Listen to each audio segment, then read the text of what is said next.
Well, good morning, everyone. We're so excited to welcome you to this most amazing presentation with Jen Womble.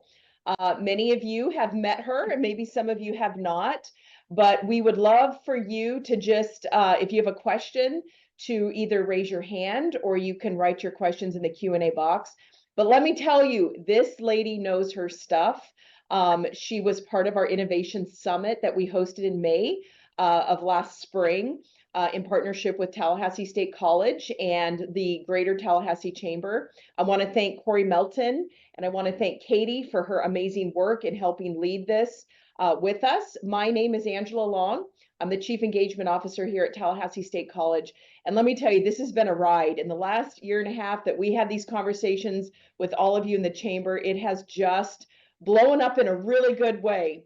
So I would like to introduce Jen Womble. For those of you that don't know, she is a nationally recognized leader in education and technology. She is a jet setter, constantly on the move, being invited all over this country. I'm sure it's going to go global at some point if it has not already. And she's going to talk to you today about the educational tools, what can be used in the classroom, what's happening in education, the latest trends. I will tell you, she's been named one of the top 25 women in tech in Florida. She is currently the conference chair for the Future of Education Technology Conference. She's been doing that since 2010.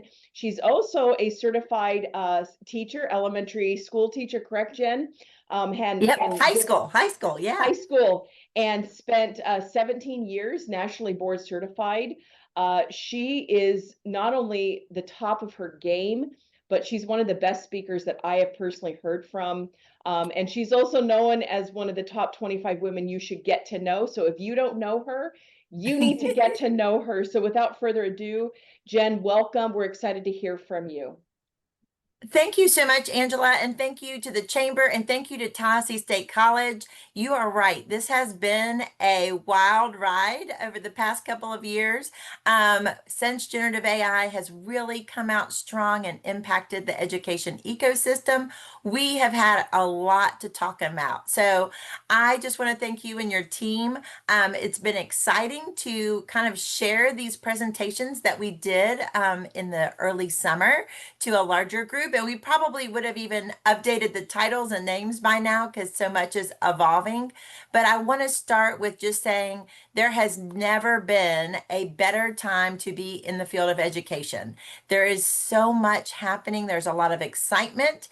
Yes, there are challenges in front of us, but there is definitely finally some technological tools that are here to help us.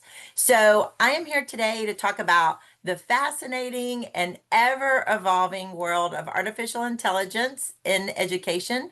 And this conversation has really taken a wild turn as there are so many updates that are coming out each and every week. We've got two new updates that just came out yesterday. So I've updated this presentation with some research and some things that just came out yesterday. But we really want to explore how educators can personalize learning, can do some of the things that we have been hoping for in the education world for a long time. And we now have the tools to do it. So let me just frame our conversation so you know what to expect.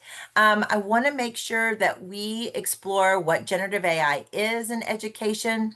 We are really focusing on a human-centered approach, using some very intentional pedagogical strategies. It is time for us as teachers and leaders in education to really rethink what we are delivering for content and how we are engaging students.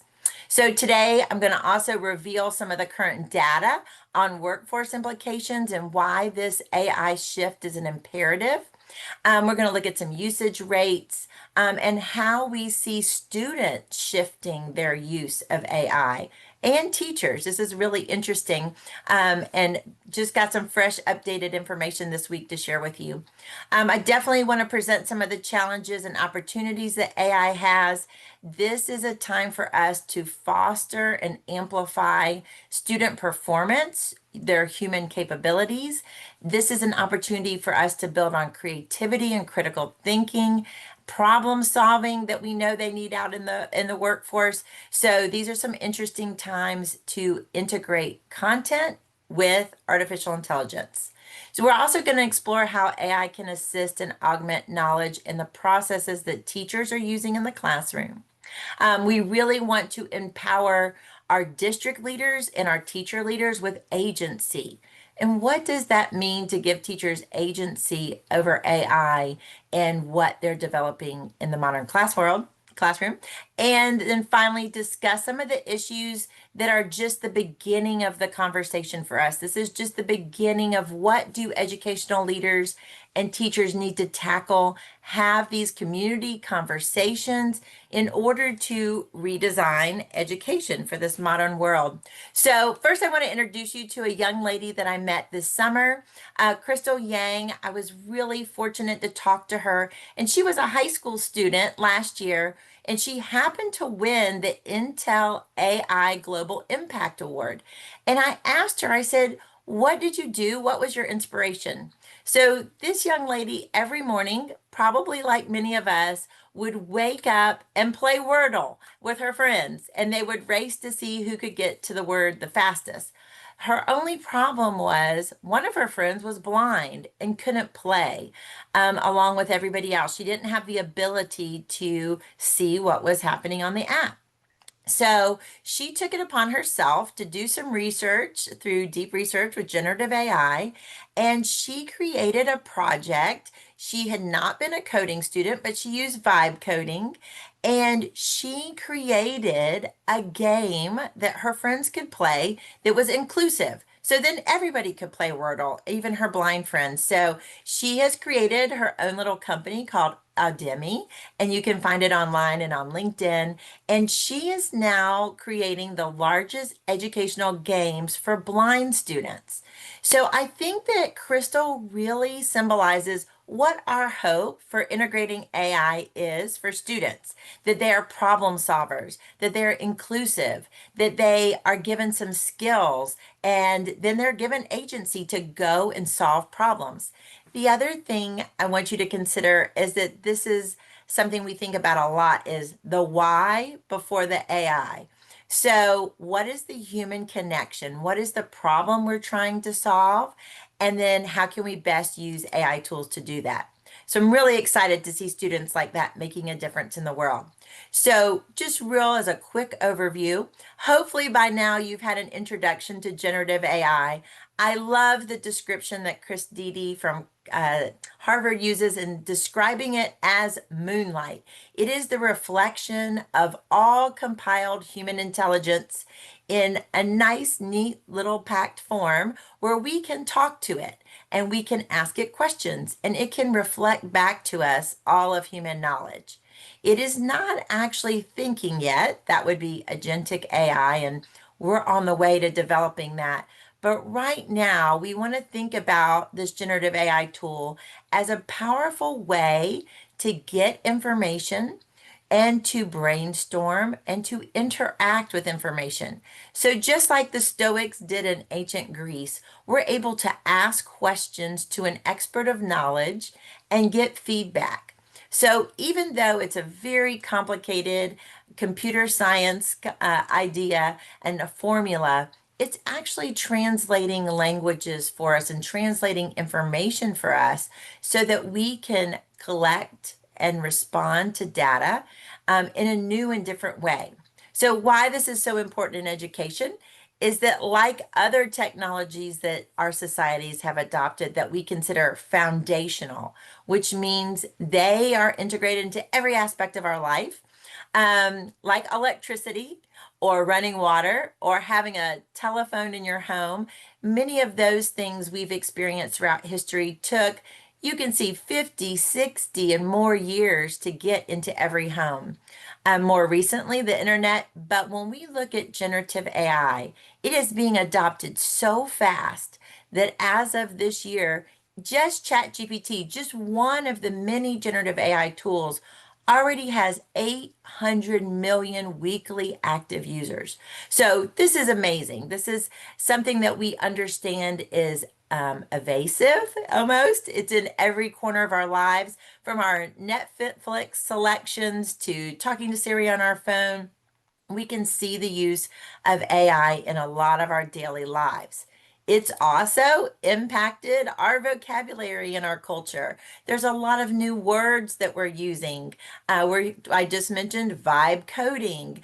I think the most overused word I'm hearing recently is friction, and how we're trying to avoid friction and look at obstacles that AI might help us overcome.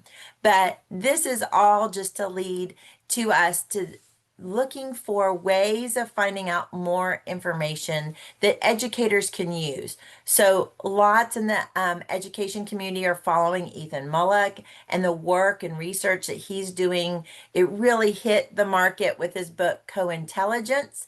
And then we're definitely following the work of Chris Deedy, who has been for many years working with AI and generative AI since the very beginning. So we can share the slide deck afterwards, and this is actually an embedded video where he explains the very beginning of generative AI. So we really want people to go deeper, to have an understanding in education on how these things are impacting our lives so that we can better prepare students. So one of the things I think we're all feeling, and you'll see this in some of the slides coming up, is that a lot of great ideas always start out as polarizing. We have to look at all the sides of it. It's part of our human nature. We do the pros and cons. We think about the different experiences we're going to have. If you're a podcast junkie like me, I happen to love Guy Raz's How We Built This. And there was a great podcast from the founder of Airbnb who talks about how we have to sometimes change our culture and our ideas about things before we can really implement them. There was a time where we didn't just let people sleep in a bedroom in our house, right? And so now an Airbnb is a popular way to travel and stay in different places. But we've changed our mindset, we've changed our processes, we've changed our leadership, and we've had a cultural mindset shift. So that's what's happening with AI right now. So AI is in heavy use. Many of you probably have your favorite tools, whether it's Perplexity or Claude, ChatGPT, Gemini, Microsoft Copilot. There's lots of them out there. But what's really interesting is we're starting to monitor how adults are using generative AI. And these things are really interesting. We're seeing a lot of shifts from understanding how to generate ideas and doing thinking. We're having more of a shift to personal skills, helping organize our lives and find recipes and figure out when we can retire, and what mathematical equations are needed to save enough money to figure out how to plan a vacation. So we're also looking at a lot of companionship and therapy issues. So there's a lot of uses of generative AI, but how can that really translate into the classroom? And what are students using AI for? So many students have come in our classrooms already using AI. This is something that's very different from other technologies of the past. In the past, students came into our classrooms and the teachers got to teach them how to use a calculator or a protractor or a ruler. Well, now students are coming in with some practice under their belt. They see it in Fortnite and Snapchat and TikTok. AI is really pervasive in a lot of the tools that they're using every day. So what are they using it for? We are seeing that they're using it for studying. About 86% of the students in the world are saying that they're using it for academic purposes. In the United States, we see about 51% of the students, a little bit lower than the worldwide average. We'll talk about why that is. But the most frequent users, 14 to 22-year-olds. So this is really interesting. It's definitely probably a younger demographic than you might have thought. What are their most used tools? We see ChatGPT and Grammarly. A lot of schools use Grammarly for writing purposes, so we think that's why. And then what's really interesting is that, and I want to point out here, when we look at UNESCO, when we look worldwide, unfortunately, right now, only about 10% of schools and universities have established guidelines for AI. As a matter of fact, in the United States, only 27 states currently have policy on educational AI use. And that's growing. There's lots of things I'm going to talk about with our Florida AI task force. But this reason that there's not an overwhelming support in both sides. So young people right now have both positive and negative impacts that they're feeling. They're not exactly sure about their level of excitement, and they do have some concerns. So, what that tells us about students is that they want direct instruction on AI, they want clarity on what AI can do and when they should be allowed to use it and not use it. The interesting thing here is that when we look at education as a whole, we have about 32% of people with really mixed feelings about AI. They want to know what are the benefits and what are the drawbacks. Pew Research has been doing a lot of studies in education to give us some more insights about this. But we're really looking at about 35% of teachers and students who are unsure about all of the advantages and disadvantages. So that tells us that what we need to do is to create some AI literacy training, some AI fluency training, and help our students and faculty really understand what AI is. As a matter of fact, 58% of students report they don't feel like they have the sufficient AI knowledge and they're not prepared for the workplace. So we need to keep that in mind as we're really working with our students to prepare them for the future. We want them to have these skills. We definitely want to see our local areas and cities in our state of Florida to be in the forefront of what AI can do for potential in the workplace. So we really need to help students with these perceptions and concerns. We need to build trust and confidence. We need to tell them more than just a tool, but how it is a way of thinking. And then definitely we need to address the concerns about misinformation. We need to talk about what AI literacy is and digital literacy. This is a great time to have those conversations and to fill that gap of knowledge. So, of the students using it, what are they doing currently?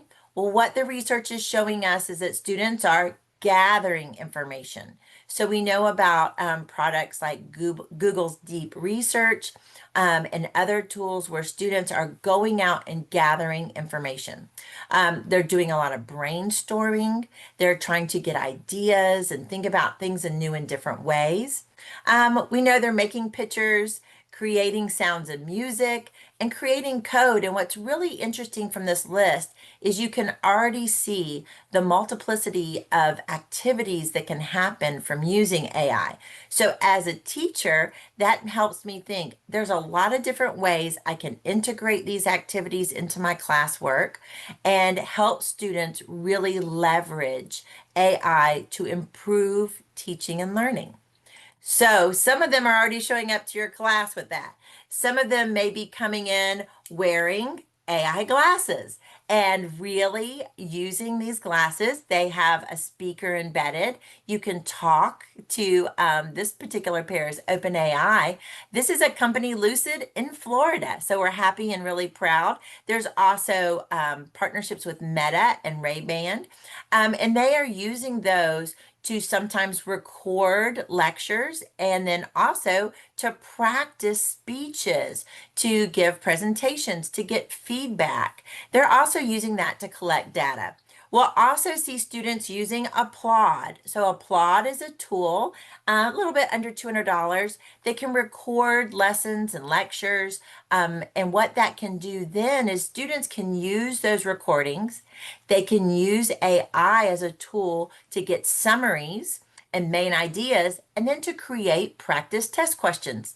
So then they can be quizzing themselves and helping them. We know spaced repetition and practice is the best way to learn. So these kind of tools are out on the market, and you may see your students using them. But what we know is that students learn best when they have one-on-one support. So there is no substitute for the human teacher in the classroom. The human teacher has the biggest impact. We've known this from research for a very long time. And if having a one-on-one tutor or teacher was good enough for Einstein and Socrates, we definitely know it's good enough for every student now. So we have learned through something called Bloom's Two Sigma problem that the best way for students to show learning gains is to have personalized instruction and feedback, specifically from a human instructor who gives them encouragement and empathy, teaches them resilience and grit. So, in no way will you ever hear me say anything about replacing teachers. We need more teachers than ever who are really well trained, and that information we're learning right now about brain science and how students learn helps us to know that learning needs to be relevant and engaging, and those things can happen when we use AI. So, one of the things that's a real leadership challenge for us, and what the research, this has just been uncovered this week, 71% of our K-12 teachers in the United States currently have not had any AI training. So this makes it really difficult. Students are coming in the classroom with some experience with AI. Parents and community members have a little bit of considerations that we need to talk to them about. We've got some attendance issues with different demographics. We've got some challenges with catching up with literacy and numeracy after the pandemic. And on top of all of that, our teachers have yet to be trained. So a lot of them are taking their own agency and doing some self-teaching, some online courses and things like that. But we really need to make sure in the next year that we are focusing as leaders in education on getting our teachers trained. This is a new area, and we can't expect them to go in there and do these things without giving them the real training and tools that they need to make the pedagogy stronger and to help student learning. So I'm really excited to see that 74% of the districts are planning on training this year, and that this is something that we're really looking at across the country as a high need area. So here in Florida, we're really taking a hard focus. I'm really proud to be on the Florida AI Task Force. This task force is led by Dr. Maya Israel at the University of Florida, CS for Everyone. And you can go and visit this website. I invite you to. There is not only some great documentation about what's happening all across Florida. In many of our districts, AI is being implemented in interesting ways. In Hillsborough County, they're taking a really strategic approach to informing parents about AI and how it can be used as an AI tutor at home for every child. In Miami-Dade, they're working really hard to bring Gemini into the classroom and help students understand how to leverage AI tools. So all across the whole state, we see some really interesting things happening. And the AI task force is combining those things together, creating a database of ideas, creating some working documents to talk to our legislatures about policy and different districts about their policy. And there's also some training modules that are here to teach some basic AI literacy. So I invite you to visit that website, and I hope that you will support the work that's happening in education. So, how many teachers are using AI in education? This is really interesting. More than half of our administrators and teachers report using some form to either track progress, to build lesson plans, to do a variety of things. They also realize that these tools are essential. They help us to be more efficient. They help to give us some time back to do things like grading on a rubric, and giving some individualized feedback, creating communication newsletters and things like that. So about 60% of teachers are already integrating AI in their teaching. So one interesting point I want to make is that when many of our teachers came back to school this fall and they opened their laptops, they found that a lot of the things that they're using, the software from Canva has AI built into it, from Adobe has AI built into it, from Canvas has AI built into it. So a lot of the tools our teachers are using have these new AI assistants built in, but many of them still, remember, have not been trained on how to use them all the way into the max. So we really want to make sure that we are maximizing the use of the tools that we're investing in by training our educators to really use all of those tools. So the exciting thing is some of those tools are free or low cost to schools, which is really exciting as well. So, what AI is doing for many of our instructors is giving them like a personal assistant. The assistant many of them never had. So, it can help them find things, go and research and gather games, songs, and videos when they're doing starters in their classroom and creating really dynamic lessons. It can definitely allow them to be an executive coach. They can ask questions. What am I missing in this lesson? Thinking about who's not included in a game or in an assignment. It helps to create arguments against why something might work or find gaps and problems on a test or a quiz. So it's really effective as being that personal assistant. And then one of the main things that we want to focus on is how to personalize. How can we then take our content that we're trying to reach every student and personalize it to their each and every student voice, to how they like to learn, by their skill level, by their ability, and their accessibility. So it can give us certain tone to reach all students. It can definitely translate into many languages if we need that. So this personalization is a major factor in what we want to do. It can also help us make things. It's helping us make lesson plans and make tests and make images, make games and activities and poems that are exciting for students and engaging. And it's definitely an organizer. Even some of the things like the good old-fashioned post-it notes, you can now take a picture of post-it notes and it helps you to organize and synthesize your notes into main ideas. So there's lots of things that AI can do for teachers, but they do need some training to help know how to do that the best. So, as these students are using it, what do we know about what they're using AI for? Well, about a third of students are already using AI to do projects for school without even being told. Now, they're also asking for some mental health help. They're also asking for career advice and other things like that. So OpenAI has been really terrific, and their education division is doing a lot of research about what students do and what they're interested in.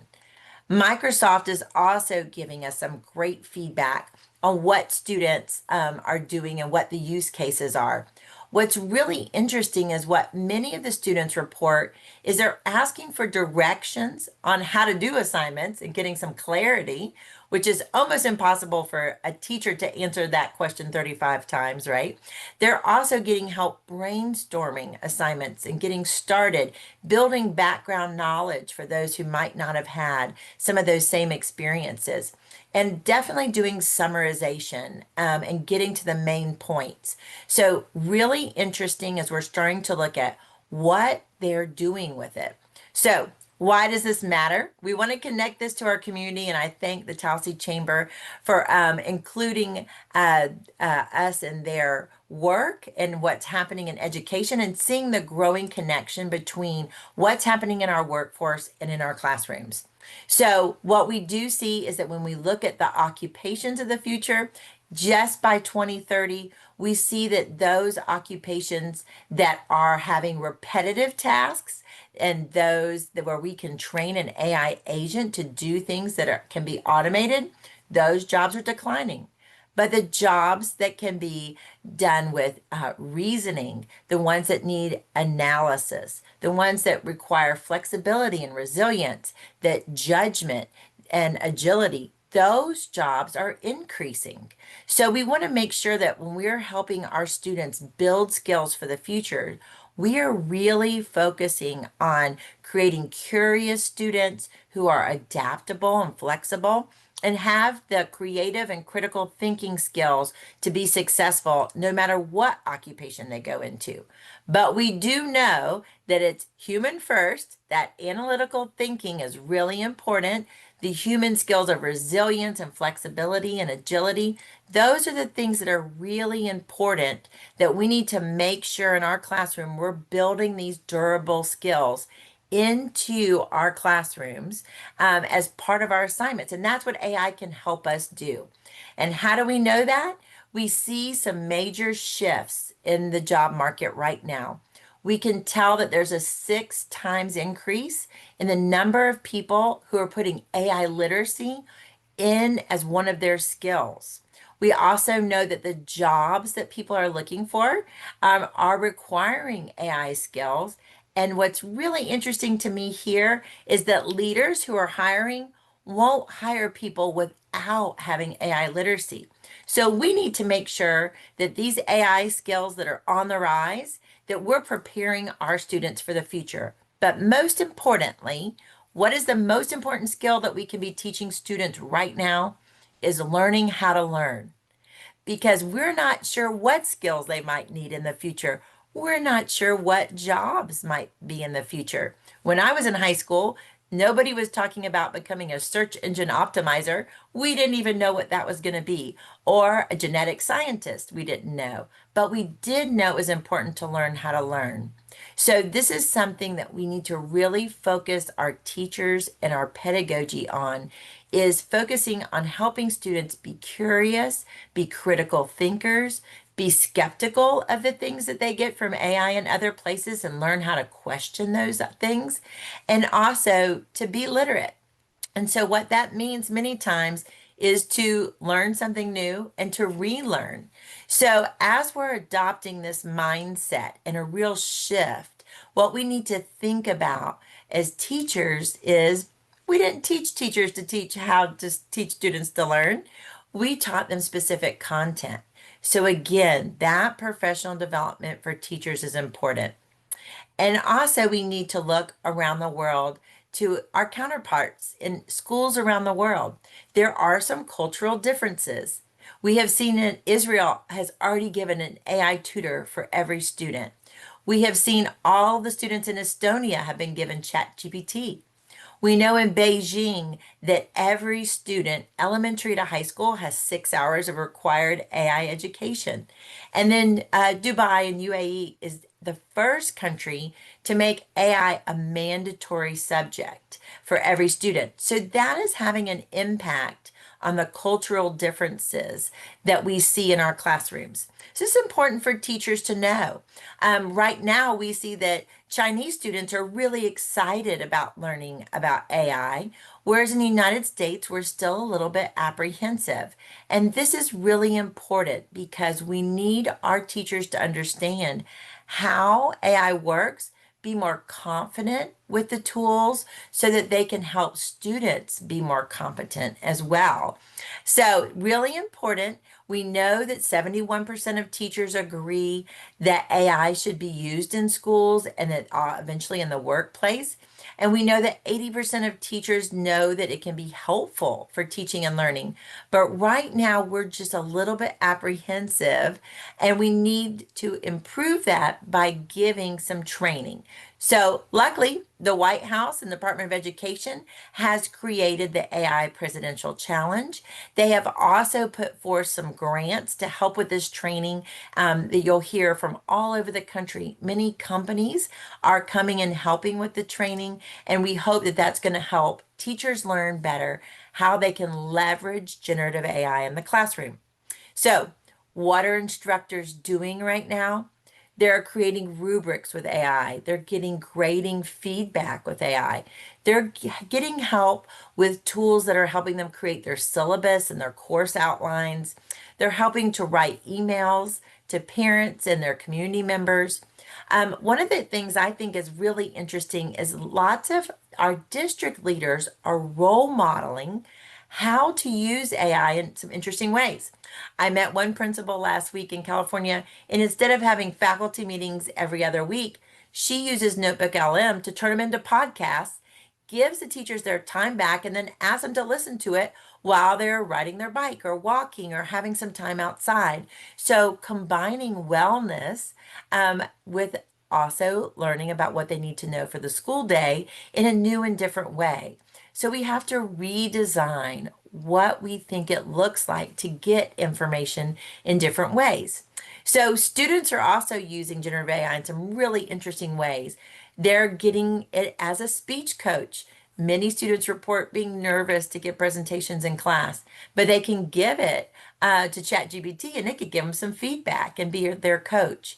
It can help them review as a teammate and come up with practice test questions to prepare. We do see some interesting research about student improvement and outcomes when they're using AI in this way as a research buddy, also to give them reflections, to be the devil's advocate, to look at their paper and tell them what they missed. Most schools we see using Gemini and Canva together are being really successful, and we're really excited to have some of these conversations. Sorry about that. I got too excited there for a second. So, what we have to think about for the classroom is how do we change the classroom and redesign activities to personalize them, to differentiate them to meet every student's needs, and also to be more engaging. We're having lots of conversations about engagement and relevancy. So these are sometimes hard conversations. So right now, teachers are working in their professional learning communities, in their schools, having some hard conversations. They're having to learn about what the ethical concerns are with AI. When is it appropriate to use it? How are these systems trained? What is the data security? How do we keep our students safe? Their PII, their personal information. We have to make sure we're using some really specific systems to protect students. We definitely are having some conversations about human interaction and learning. We want to make sure that that learning that's happening is not, we don't push off some of those rote skills that we know how to critically problem solve, that we are having some grit by working through things and in the optimal way. So we really want to make sure that we're not leaning in on AI too much, right? We definitely are having some hard conversations about access. Before we can even employ AI on our campus, we need to make sure we have the internet access. We need to make sure we have the devices for students and that all students are being served. So this is some costs involved. There's some accessibility issues here. So these are some conversations at the school level you might be engaging with your community, with your administrators. Really important time. And then, of course, we've got to talk about what academic integrity is. So remember back to that earlier slide, we've only got 10% of schools who've come up with an AI policy. Well, students are telling us it's really unfair because sometimes they're being told that they're cheating when they use AI, whereas in other classes, they're being rewarded for using AI. So we need to have some deep conversations about what is cheating and what is academic integrity. So this is a beautiful book. I'll definitely recommend to you. What we're thinking about AI. We know AI detectors don't work. They often misinform our users, but we do know there is a need for clear policies, for clear expectations, and many teachers right now are working hard to design those outline for their class to make sure every student is successful. And before they begin using AI, make sure everybody's on the same page with what's acceptable to use. And we want to make sure that everybody is involved, our parent community, our academic community, and all the people that are on our school team. So these are important conversations to have. And it's caused us to say, what does learning look like? What is the evidence of learning? So you'll see a lot of teachers are redesigning assessments. If ChatGPT can just give us the answers and generative AI can just give us the answers, how do we know what student learning really is? So we're seeing and having a lot of conversations around what is the evidence of learning? Can you show us the process of learning? We're rethinking what assessments look like. And this is revolutionary in education. We've been doing things pretty similar for a while. So now how can students show us what they know in different ways? Can they give us verbal and oral presentations? Can they give us video feedback? Can they create podcasts? So rethinking assessments in the AI age is really important. It's exciting work. Our instructional teams are really working at this, and we're really redesigning, adding all the pieces I've talked about together, the durable skills, the content, and these AI powered tools. So we want to make sure we're doing that in an ethical and human centered way. Teachers are working hard to model these ethics and really look at the accountability on the student, the transparency of the lesson and the grading process, and the student's ability to explain their knowledge. So, this is a lot to think about. This is a lot to take in. And so, how do we know this is happening? Well, first of all, there's a lot of generative AI tools that are coming to the market. There's an entire library of them available. This is a great group, EdTech Insiders has provided a list. It's many pages long. I invite you to visit their webpage with all the different use cases in different areas of schools that we're using generative AI, whether it's designing instructional materials, assessment and feedback materials, student support materials. There's lots of exciting tools that are coming to the market, and many districts are choosing if they want to buy those and use those. But there's also things that are coming out daily. So here's a couple of things that have just come out in the last year that are really revolutionizing classrooms. One is Notebook LM, a Google product, free. It's on everybody's waffle, where you can take large amounts of information and have it synthesized into different ways. It can make it into a podcast. It can make it into a document. Lots of teachers are using these to build their syllabus. They're putting together their class outlines, their structure, their content, their resources, and they're putting them all together to create better syllabus for students to learn about their class and to follow as a guide the entire semester. And I definitely invite you to visit Learn Your Way. This is a newer tool by Google where you can reimagine textbooks. So think about, if I really love baseball, could I learn and have math explained to me with baseball analogies? If I'm really into soccer, can I learn about history through a different lens? So there's some interesting tools that are coming out almost daily. We are just at the very tip of what is going to be developed. As someone just told me recently, this is the worst AI we're ever going to see. It's only getting better from here. So, how teachers and administrators decide what to do in their classrooms is really research focused. We have great research on pedagogy. We have great research and really evolving research on how the human brain works and learns. It's a really exciting time to be learning about that. But we now are gathering data about how students are learning and improving learning through the use of generative AI. So there's a group at Stanford who is putting together the Scale Institute, and they are creating a hub of research. And this is really informing educators and leaders in education about what works using generative AI. We really need this research as an imperative to learn about what works so we can better personalize our learning. So from the very beginning, I said personalized learning is our major goal with generative AI so that we can reach every student. We can engage them with topics that they're interested in.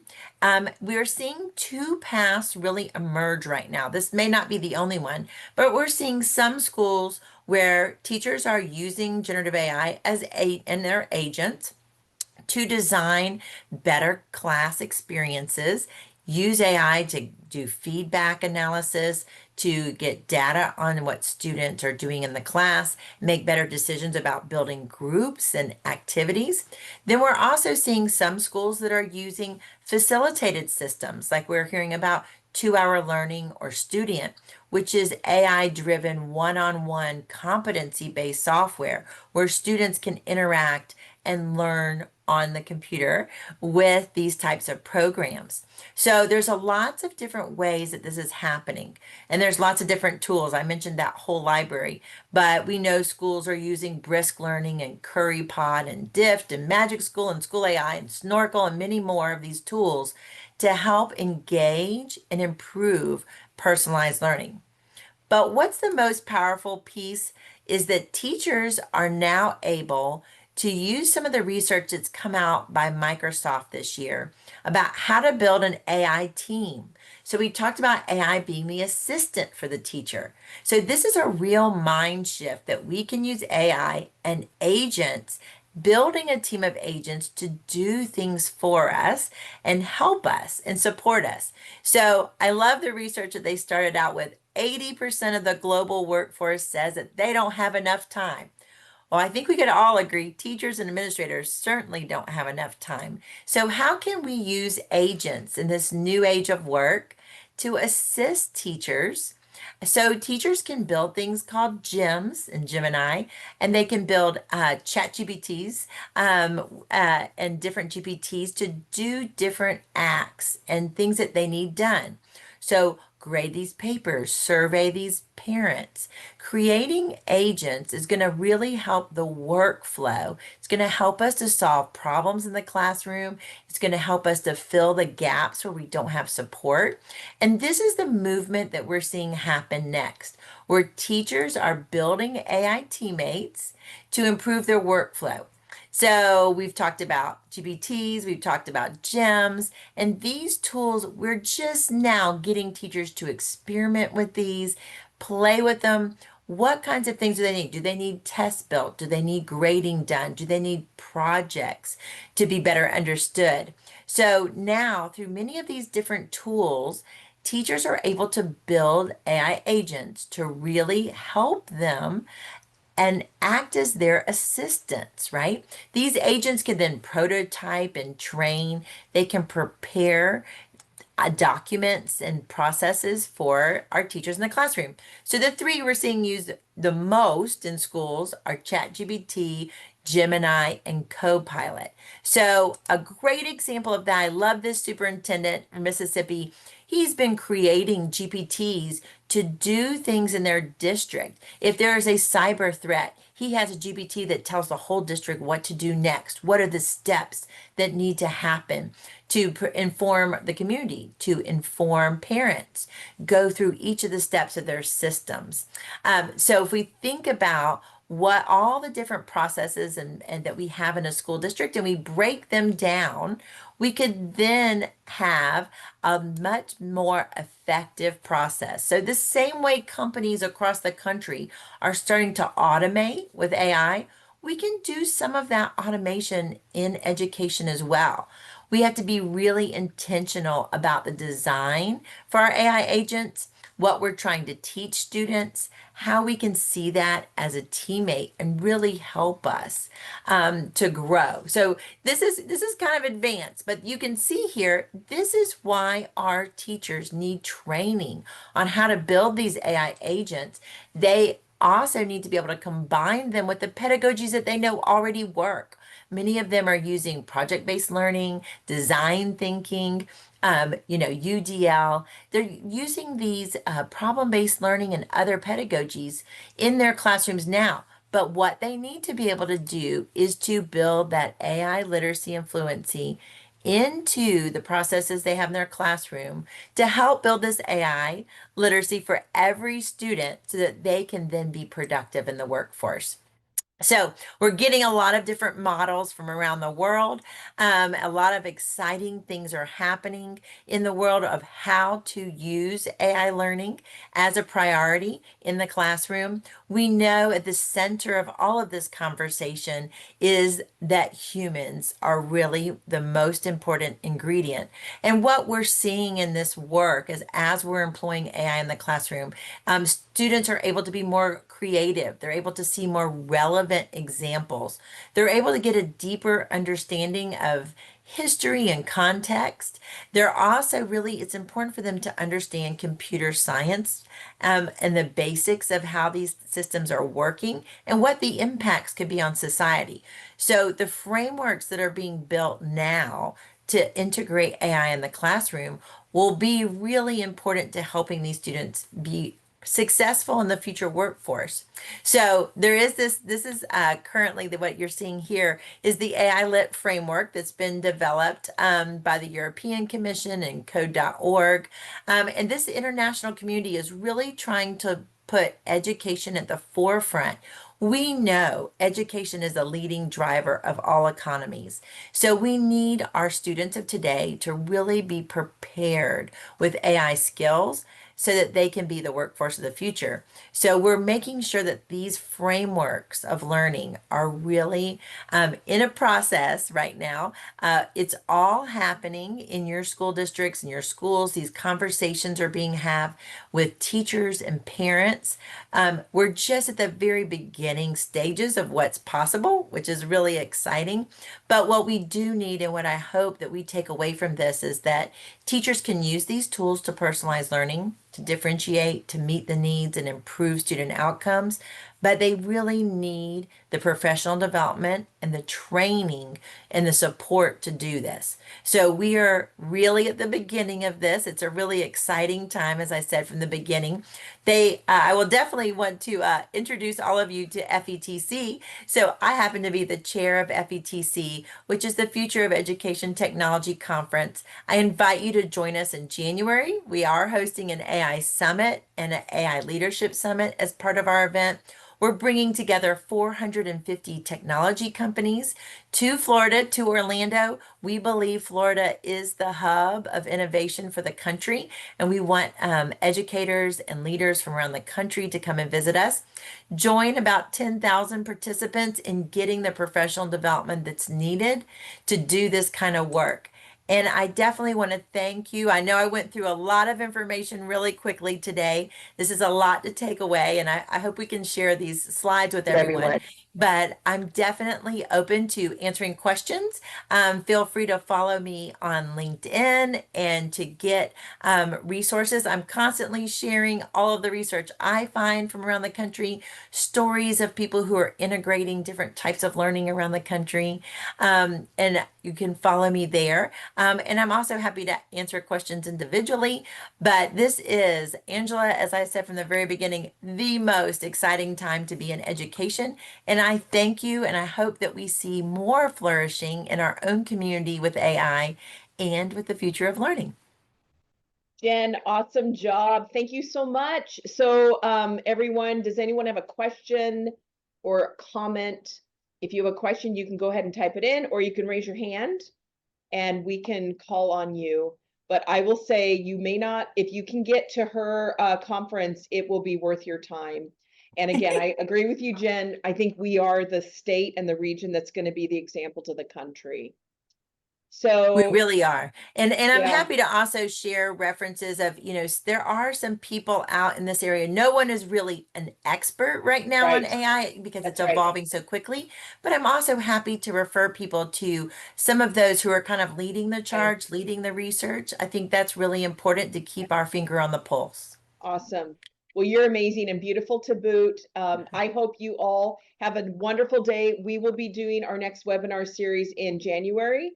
Also, if one of you on this call or you know somebody you'd like to see featured, please contact us. We would love to support that. Jen, thank you for what you're doing. You're making such an impact. Honestly, it's a calling you have right now, and we just support you 100% in your work. So thank you. Thank you so much, Angela, and thank you to your audience. I really appreciate this time today, and I can't wait to see where AI takes education next. It's going to be a ride. All right. Have a great day, everyone. Thank you. Thank you, everybody. All right. Bye-bye. Bye-bye.